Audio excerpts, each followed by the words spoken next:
What's up gamers, welcome back to another video. This is Noob To Godly episode 9, so without further ado, let's jump right into it. Alright, okay, this is the moment of truth. Come on. Ooh, let's go guys, we got some mage stuff. Would you look at that? For once, we do have some mage stuff, which is actually pretty rare, mind you, but anyway. Alright boys, we now have mage stuff. We did check out. This is Dungeon Quest Drip. Okay, so here we are in front of the dummy bags. Let's test this damage. Wow, would you look at that? It used to be something like 50,000 damage per tick.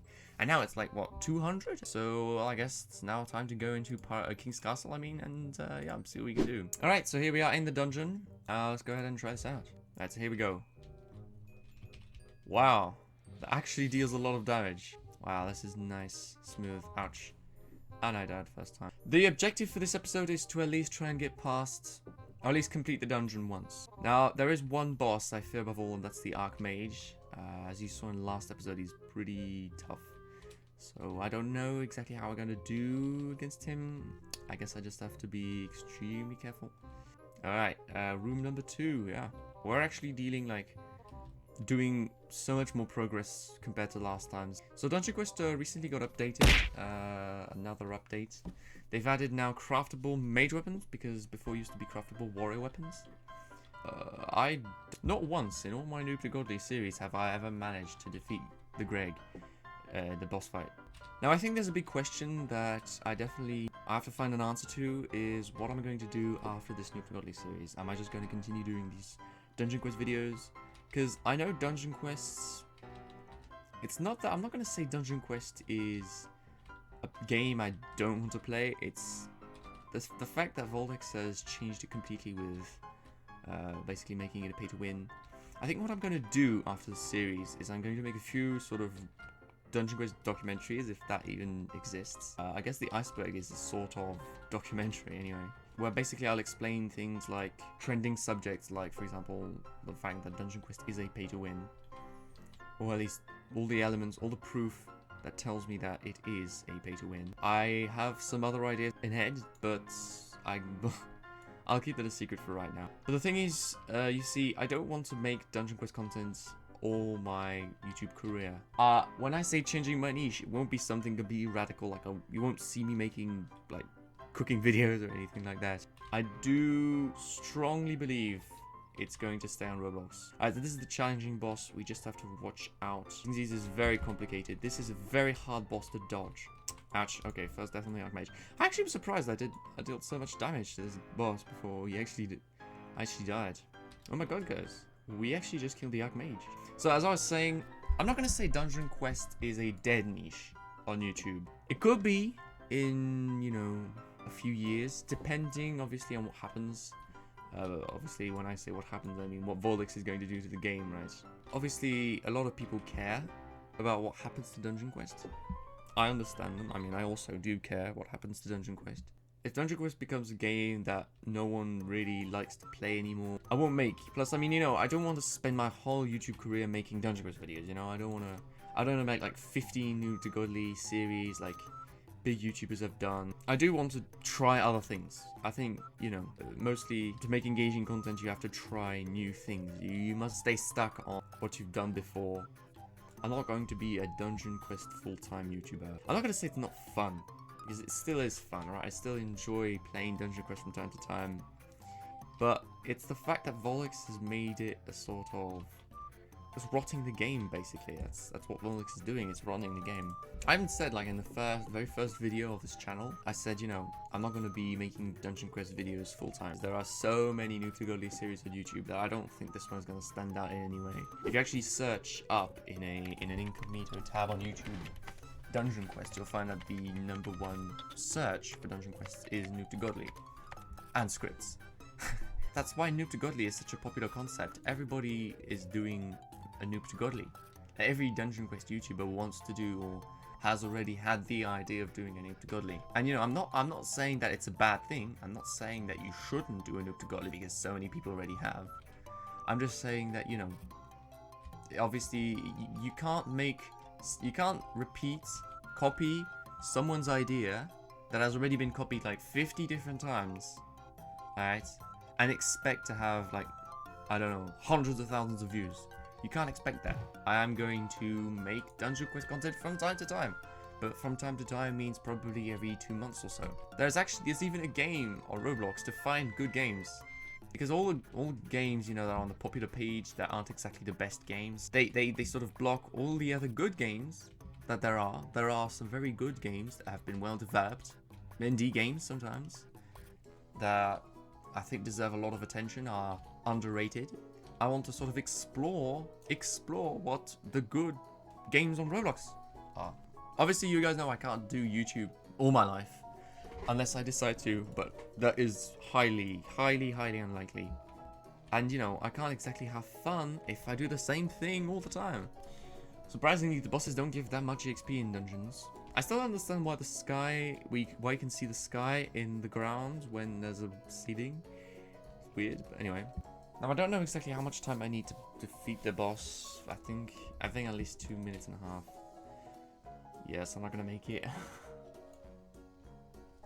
I've tried anyway. The king. Alright, okay. Wow, it's actually good. I've managed to solo this dungeon in like what? About 8 rounds? What's annoying in Dungeon Quest is that the clock still goes while it still runs while you're, you know, you're dead. It's really unfair, but anyways. Oh, okay, this is the blinding attack. Yes. We won't be able to kill him. I don't think so, at least. Well, we actually can possibly defeat this dungeon if I don't die stupidly. Okay. Beastmaster. There is one interesting thing about Greg, which is the fact that it adds to the lore of Dungeon Quest. Alright, I'm progressively getting better at dodging these bosses. As you can see, I also don't exactly die when it doesn't destroy all my... Alright, do you guys think I should try Glass Cannon next dungeon? I think it should be a good idea. Alright, concentration mode.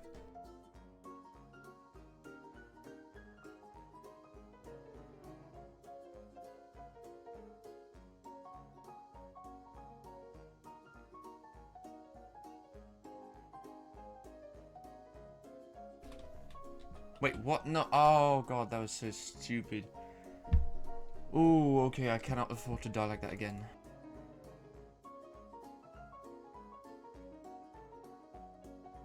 Right, moving on. No time to waste. I think we're doing 1 minute above our usual time. How do I die? They don't even hit me. That's not possible. I sometimes really question Dungeon Quest mechanics and how they work. I'm still using a Desert Temple spell. Imagine this, like, for the whole series, I've been using the same spell. That is absolutely crazy. Alright, 2 minutes 18 on the clock. I think we got this. Technique for when he blinds you and he's gonna jump. Just walk in a straight line.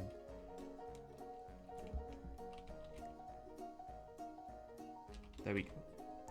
Yeah, and obviously it hits me when I'm out of the circle, because, I mean, you know, why not? Yeah, no, I'm not going to be able to kill him. Well, at least I tried.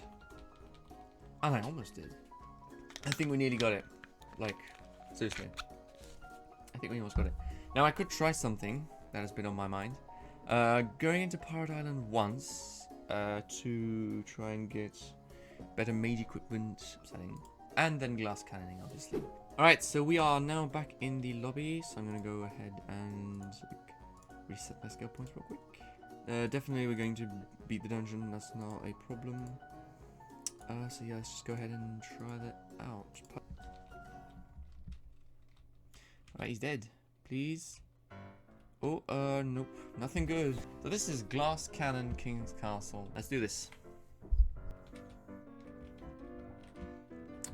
Right, I'm sorry I'm not speaking that much. I'm actually just trying to concentrate on the boss fight.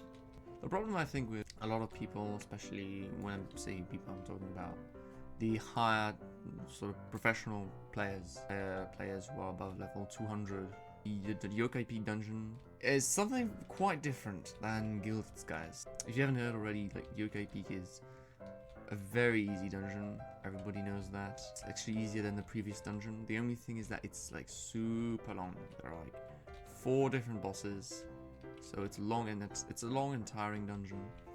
You really have to be patient. And I think that's the big problem with Yokai Peak. It's that it's so long, but it's so easy that it becomes boring. When you have something that's long and easy to do, it's boring because it doesn't give you any challenge. You don't have any challenge to sort of complete the dungeon. Oh, nice, we got a level up. So I think that's also a reason why so many players have stopped playing after Yokai Peak, because they realize that Yokai Peak is not a dungeon for grinding. It's not that type of dungeon. You know, Gilded Skies was a grinding dungeon. You really had to spend time and you had to put in the effort. If you wanted to succeed in Gilded Skies, you had to have the right spells, the right armor, legendaries, and it felt good. It felt like an achievement every time you completed a Gilded Skies dungeon. It felt like an achievement. And you know, rare were the people who managed to solo these dungeons. Actually, I was completely incapable of doing it because the mobs already, they completely one-shot all the players. Now I do understand that dungeons get harder and harder the more you advance, and that they get too hard at some point, but to make it that easy and that long, I think is like unnecessary, really. Plus, I mean, they changed so many things in Yokai Peak 2. They've changed so many spells. This is other players have talked about it as well. The Yokai Peak spell changes have been, what the heck, you know. There have been so many nerfs and buffs and whatever, that it's like it's been completely. They've designed the dungeon basically for nothing. What they've done was like a big mistake. Now, okay, I understand that the spells might not be exactly perfect, but when you have to change almost every spell. Oh, Greg boss fight for once. All right, let's see if we can do this. This is so annoying. His shield is actually so annoying. If you're not at least 3 players, you can't kill Greg. Whew. I mean, when you do barely any damage like I am now. Runs down. The cooldown is so long, so. Alright, well anyway. Boss fight time. It didn't hit me! I was not in the circle. Like, I can literally replay that if you want. I was not in the circle when it hit me. I was not in that circle. You literally saw that on camera. I was not inside the circle. And it hit me. Look! Oh god. I am done. Whoa. 20 seconds. Oh god, I was so close. I'm gonna have to do the whole dungeon again now.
Oh, let's go.